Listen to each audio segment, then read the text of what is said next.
எல்லாருக்கும் வணக்கம். இன்னைக்கு ஒரு குட்டி கதை பார்க்கலாம் வாங்க.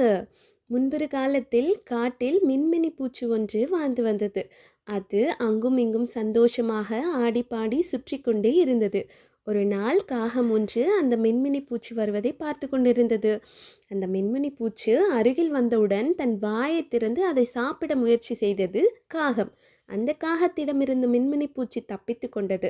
இருந்தாலும் அது அந்த காகத்திடம் சொன்னது, நண்பா, நான் சொல்வதை ஒரு நிமிடம் கேள் என்றது. அந்த காகமும் என்ன சொல்லு என்றது. அதற்கு அந்த மின்மினி பூச்சி சொன்னது, என்னை மட்டும் உண்பதால் உன்னுடைய பசி எவ்வாறு அடங்கும்? என்னை போல் நிறைய பூச்சிகள் இருக்கும் இடத்தை உனக்கு காட்டுகிறேன், என்னுடன் வா என்றது. பேராசை பிடித்த காகம் மின்மினி பூச்சியிடம், சரி, நான் உன்னுடன் வருகிறேன் என்று அழைத்து கொண்டு செல் என்றது. அந்த மின்மினி பூச்சி காகத்தை ஒரு இடத்திற்கு கூட்டிக் கொண்டு சென்றது. அந்த இடத்தில் சில மனிதர்கள் குளிர் காய்ந்து கொண்டிருந்தார்கள். சிறிது நேரத்தில் அந்த மனிதர்கள் அங்கிருந்து சென்று விட்டார்கள்.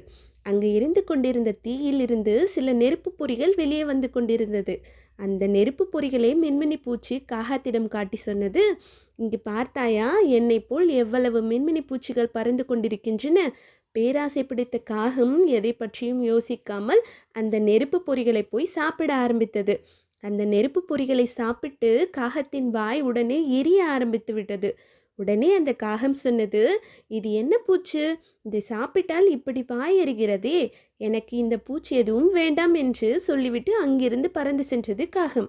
இதிலிருந்து நாம் தெரிஞ்சுக்க வேண்டிய விஷயம் என்னன்னா, உடல் பலத்தை விட மனபலமே பெரியது.